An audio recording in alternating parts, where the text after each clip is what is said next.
Full Moon sale ಬೆಳಗ್ಗೆ 9 ಗಂಟೆಯಿಂದ ರಾತ್ರಿ 12 ಗಂಟೆವರೆಗೆ ಆಗಸ್ಟ್ 28 ಒಂದು ದಿನಕ್ಕೆ ಮಾತ್ರ. ರಾಜಧಾನಿ ಬೆಂಗಳೂರಿನ ಶ್ರೀಮಂತರ ಕ್ಲಬ್ಗಳ ಅಡುಗೆ ಮನೆಯಲ್ಲಿ ಅಸಹ್ಯಕರ ದೃಶ್ಯಗಳು ಪತ್ತೆಯಾಗಿದ್ದಾವೆ. ಕೋಟಿ ಫೀಸ್ ಪಡೆದು ಸದಸ್ಯರಿಗೆ ಕಳಪೆ ಕೀಟಬಾಧಿತ ಆಹಾರ ನೀಡುತ್ತಾ ಇದ್ದ 8 ಪ್ರತಿಷ್ಠಿತ ಕ್ಲಬ್ಗಳ ಮೇಲೆ ಆಹಾರ ಸುರಕ್ಷತಾ ಇಲಾಖೆ ದಾಳಿ ನಡೆಸಿ ನೋಟಿಸ್ ಅನ್ನು ಕೊಟ್ಟಿದೆ. ಈ ಪ್ರಕರಣದ ಬೆನ್ನಲ್ಲೇ ಸಿಡಿದೆದ್ದ ಆರೋಗ್ಯ ಸಚಿವ ಯುಟಿ ಖಾದರ್ ಹೋಟೆಲ್ ಉದ್ಯಮದ ಸ್ವಚ್ಛತೆಗೆ ಹೊಸ ರೂಲ್ಸ್ ತರುವುದಾಗಿ ಘೋಷಿಸಿದ್ದಾರೆ. ಜೊತೆಗೆ ಇ-ಕಾಮರ್ಸ್ನಲ್ಲಿ 2100 ಕೆಜಿ ವಿಷಕಾರಿ ದತ್ತೂರಿ ಹಣ್ಣು ಮಾರಾಟ, ನಕಲಿ ಔಷಧಿ ಜಾಲದ ಬಗ್ಗೆಯೂ ಸ್ಫೋಟಕ ಹೇಳಿಕೆಯನ್ನು ಕೊಟ್ಟಿದ್ದಾರೆ. ಆ ಬಗ್ಗೆ ಒಂದು ವರದಿ ಇದೆ ನೋಡಿ.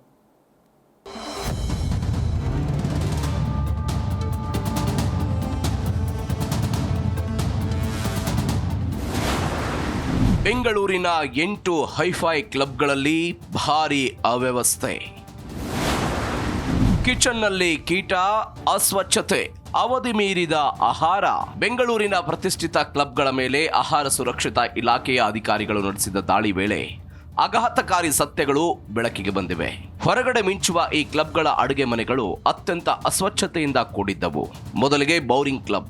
ಇಲ್ಲಿ ಆಹಾರ ಸಂಗ್ರಹಣಾ ಸ್ಥಳದಲ್ಲಿ ತೀವ್ರ ಅಸ್ವಚ್ಛತೆ ಹಾಗೂ ಕೀಟಬಾಧೆ ಕಂಡು ಬಂದಿದೆ. ಸೆಂಚುರಿ ಕ್ಲಬ್ನಲ್ಲೂ ಇದೇ ಪರಿಸ್ಥಿತಿ. ಕೀಟಬಾಧೆ, ಅಸ್ವಚ್ಛತೆ ಹಾಗೂ ಅನೈರ್ಮಲ್ಯಕರ ವಾತಾವರಣ ಇರೋದು ಪತ್ತೆಯಾಗಿದೆ. 2 ಕ್ಲಬ್ಗಳಿಗೆ ನೋಟಿಸ್ ಜಾರಿ ಮಾಡಲಾಗಿದೆ.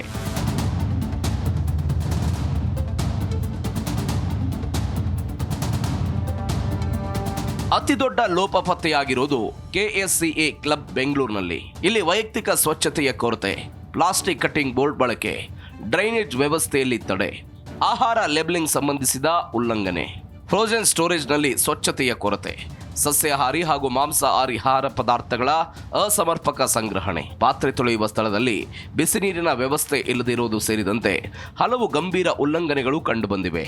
ಕ್ಯಾಥೋಲಿಕ್ ಕ್ಲಬ್ನಲ್ಲಿ ಆಹಾರ ಪದಾರ್ಥಗಳ ಲೇಬಲಿಂಗ್ ಉಲ್ಲಂಘನೆ, ಕೀಟಬಾಧೆ, ನೈರ್ಮಲ್ಯದ ಕೊರತೆಯ ಜೊತೆಗೆ ಅವಧಿ ಮೀರಿದ 10 ಅಣಬೆ ಪ್ಯಾಕೆಟ್ಗಳು ಸಿಕ್ಕಿವೆ.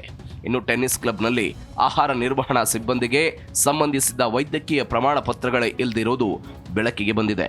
ಇನ್ನು Vijayanagar club, Mahalakshmi layout club, Malleshwaram ಕ್ಲಬ್ಗಳಲ್ಲೂ ಆಹಾರ ಪದಾರ್ಥಗಳ ಲೇಬಲಿಂಗ್ ಉಲ್ಲಂಘನೆ ಹಾಗೂ ಸ್ವಚ್ಛತೆ ಮತ್ತು ನೈರ್ಮಲ್ಯದ ಕೊರತೆ ಕಂಡುಬಂದ ಹಿನ್ನೆಲೆ ನೋಟಿಸ್ ಜಾರಿ ಮಾಡಲಾಗಿದೆ.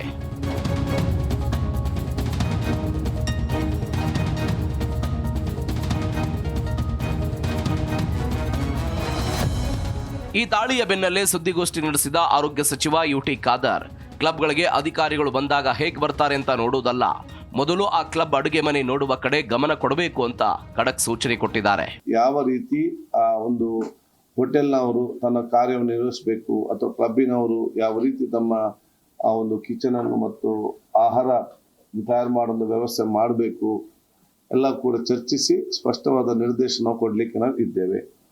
ಇಂದಿರಾ ಕ್ಯಾಂಟೀನ್ ನಿರ್ವಹಣೆ ಸರಿಪಡಿಸಬೇಕು. ಎಲ್ಲವನ್ನ ಸರಿಪಡಿಸುವಂತೆ ಟೆಂಡರ್ದಾರರ ಜೊತೆ ಚರ್ಚೆ ಮಾಡ್ತೀವಿ. ನೆಸ್ಲೆ ಸಂಸ್ಥೆಯ ಜೊತೆ ಸೇರಿ ಬೀದಿ ಬದಿ ವ್ಯಾಪಾರಿಗಳಿಗೆ ತರಬೇತಿ ನೀಡಲು ಮುಂದೆ ಬಂದಿದ್ದಾರೆ. ಒಂದು ಹಂತದ ತಪಾಸಣೆ ಮಾಡ್ತಾ ಬಂದಿದ್ದೇವೆ. ಒಂದು ಹಂತದಲ್ಲಿ ಜನರು ಅಲರ್ಟ್ ಆಗಿದ್ದಾರೆ ಅಂತ ಸಚಿವರು ತಿಳಿಸಿದ್ರು. ಅಲ್ಲದೆ ಗ್ರಾಹಕರು QR ಕೋಡ್ ಮೂಲಕ ದೂರು ಕೊಡಬಹುದು. ದೂರು ಬಂದ ಬಳಿಕ ಅಧಿಕಾರಿಗಳು ಪರಿಶೀಲನೆ ಮಾಡ್ತಾರೆ.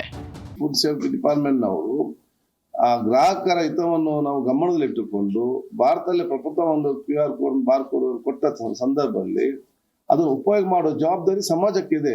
ಇನ್ನು ತಪಾಸಣೆಯ ವೇಳೆ 2-3 ಕಡೆ ಫಾಯ್ಸನ್ ಅಂಶ ಬೆಳಕಿಗೆ ಬಂದಿದೆ. ಕೆಲ ಕಡೆ ರಾಜ್ಯ ಸರ್ಕಾರದ ಹಾಗೂ ಕೇಂದ್ರದ FSSAI ಪ್ರಮಾಣ ಪತ್ರ ಕಂಡು ಬಂದಿದೆ. ಆದರೆ ಅವರು ನಾವು ಕೇಳಿದ್ರೆ ಕೇಂದ್ರದ ಹೆಸರು ಹೇಳ್ತಾರೆ, ಕೇಂದ್ರ ಕೇಳಿದ್ರೆ ರಾಜ್ಯದ ಹೆಸರು ಹೇಳ್ತಾರೆ.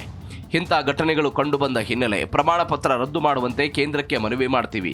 ಹೀಗಾಗಿ ನಾವು ಮತ್ತೆ ಕೇಂದ್ರದವರು ಒಟ್ಟಿಗೆ ಸೇರಿ ಕ್ರಮ ತೆಗೆದುಕೊಳ್ಬೇಕು ಅಂತ ಮನವಿ ಮಾಡ್ತೀವಿ ಅಂತ ಯುಟಿ ಖಾದರ್ ತಿಳಿಸಿದ್ದಾರೆ. ಸೆಂಟ್ರಲ್ನ ಕೆಲವೊಂದು ಕಂಪನಿಗಳಿಗೆ ಸೆಂಟ್ರಲ್ ಪರ್ಮಿಷನ್ ಮತ್ತು ಲೈಸೆನ್ಸ್ ಕಂಪನಿಗಳಿಗೆ ಸೆಂಟ್ರಲ್ ಅಧಿಕಾರಿ ಕೂಡ ಇವತ್ತಿದ್ದಾರೆ. ಅಂತವ್ರು ಉತ್ತಮವಾದ ಅಧಿಕಾರಿ ಆಗ್ಬೇಕಂತೇಳಿ ನಾವು ಇವತ್ತು ಸೆಂಟರ್ನವರಿಗೆ ನಾವು ಮನವಿ ಮಾಡ್ತಾ ಇದ್ದೇವೆ. ಇ-ಕಾಮರ್ಸ್ ದೈತ್ಯರ ವಿರುದ್ಧವೂ ಸಚಿವರು ಗುಡುಗಿದ್ದಾರೆ. ಕೆಲ ಇ-ಕಾಮರ್ಸ್ ಪರವಾನಗಿ ರದ್ದು ಮಾಡುವಂತೆ ಕೇಂದ್ರಕ್ಕೆ ಪತ್ರ ಬರೆದಿದ್ದೇವೆ. ಕೇಂದ್ರ ಸಿಇಒಗೆ ಪತ್ರ ಬರೆದು 24 ಗಂಟೆ ಒಳಗೆ ನಮಗೆ ಮಾಹಿತಿ ನೀಡಿ ಅಂತ ಹೇಳಿದ್ದೇವೆ. 24 ಗಂಟೆ ಒಳಗೆ ಮಾಹಿತಿ ಬರದೇ ಇದ್ರೆ ಕ್ರಮ ಫಿಕ್ಸ್. ಆದೇಶ ಬರುವವರೆಗೂ ಅವರು ಇ-ಕಾಮರ್ಸ್ ರದ್ದು ಮಾಡಬೇಕು. ಆದರೆ ಅವರು ರದ್ದು ಮಾಡದೆ ಇನ್ನು ಕೆಲಸ ನಿರ್ವಹಣೆ ಮಾಡುತ್ತಿದ್ದಾರೆ ಅಂತ ಆಕ್ರೋಶ ವ್ಯಕ್ತಪಡಿಸಿದ್ದಾರೆ. ಅದರಲ್ಲೂ ಆನ್ಲೈನ್ನಲ್ಲಿ 2100 ಕೆಜಿ ದತ್ತೂರಿ ಹಣ್ಣುಗಳು ಮಾರಾಟವಾಗ್ತಿದೆ. ಇದು ಅತ್ಯಂತ ವಿಷಕಾರಿ. ಇಷ್ಟೊಂದು ಪ್ರಮಾಣದಲ್ಲಿ ಯಾರು ನೀಡಿದ್ರು? ಇದಕ್ಕೆ ಉತ್ತರ ಕೊಡುವಂತೆ ನೋಟಿಸ್ ನೀಡಿದ್ದೇವೆ. ತರಕಾರಿಗಳಿಗೆ ಸ್ಪ್ರೇ ವಿಚಾರದ ಬಗ್ಗೆಯೂ ನಮ್ಮ ಅಧಿಕಾರಿಗಳು ಪರಿಶೀಲನೆ ಮಾಡ್ತಾರೆ ಅಂತ ಸಚಿವರು ಹೇಳಿದ್ದಾರೆ. ಈ ಆಹಾರ ಉತ್ಪಾದನೆ ಮಾಡುವವರು ಇರಲಿ, ಅವರು ಕೂಡ ಮೇಲಧಿಕಾರಿಗಳು ತಳಮಟ್ಟದವರೆಗೆ ನೋಡುವಂಥ ಜವಾಬ್ದಾರಿ ಕೂಡ ಇವತ್ತು ಹಮ್ಮಿಕೊಳ್ಬೇಕು. ನಾಳೆ ಹೇಳಲಿಕ್ಕೆ ಆಗೋದಿಲ್ಲ, ನನ್ಗೆ ಗೊತ್ತಿರಲಿಲ್ಲ, ನಾನು ಅವ್ರಿಗೆ ಜವಾಬ್ದಾರಿ ಕೊಟ್ಟಿದ್ದೆ, ಅವರು ಈಗ ಮಾಡಿ, ಯಾಕಂದ್ರೆ ಇವರೇ ಜವಾಬ್ದಾರಿ ಅಲ್ಲ. ಸರ್ಕಾರಿ ಹಾಸ್ಟೆಲ್ಗಳಲ್ಲಿ ಅವಧಿ ಮೀರಿದ ಆಹಾರ ಬಳಕೆ ವಿಚಾರದ ಬಗ್ಗೆ ಮಾತನಾಡಿದ ಸಚಿವರು, ಸರ್ಕಾರಿ ಹಾಸ್ಟೆಲ್ಗಳಲ್ಲಿ ಅವಧಿ ಮೀರುವ 3 ತಿಂಗಳ ಒಳಗೆ ತೆಗೆದುಕೊಳ್ಳಬೇಕು. ಕೆಲ ಕಡೆ 10 ದಿನ 20 ದಿನಗಳ ಮುಂಚೆ ಖರೀದಿ ಮಾಡ್ತಾರೆ. ಆಫರ್ ಇರುತ್ತೆ ಅಂತ ಅವಧಿ ಮುಗಿಯುವ ಕೆಲ ದಿನಗಳ ಒಳಗೆ ಖರೀದಿ ಮಾಡ್ತಾರೆ. ಹಾಗಾಗಿ ನಾವು ಅವಧಿ ಮೀರುವ 3 ತಿಂಗಳ ಮುನ್ನ ಖರೀದಿ ಮಾಡೋದಕ್ಕೆ ಸೂಚನೆ ಕೊಟ್ಟಿದ್ದೇವೆ ಅಂತ ತಿಳಿಸಿದರು.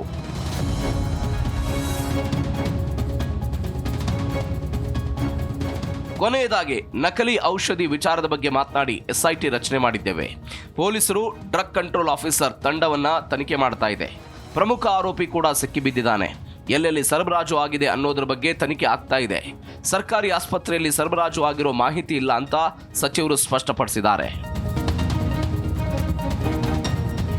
ಒಟ್ನಲ್ಲಿ ಬೆಂಗಳೂರಿನ ಹೈಫೈ ಕ್ಲಬ್ಗಳಿಂದ ಹಿಡಿದು ಆನ್ಲೈನ್ ಕಾಮರ್ಸ್ನ ತನಕ ಆಹಾರ ಸುರಕ್ಷತೆಯ ಬಗ್ಗೆ ಆರೋಗ್ಯ ಇಲಾಖೆ ಹದ್ದಿನ ಕಣ್ಣಿಟ್ಟಿದ್ದು, ಮುಂದಿನ ವಾರ ನಡೆಯಲಿರುವ ಹೋಟೆಲ್ ಮಾಲೀಕರ ಸಭೆಯಲ್ಲಿ ಮಹತ್ವದ ನಿರ್ಧಾರ ಪ್ರಕಟವಾಗುವ ನಿರೀಕ್ಷೆ ಇದೆ.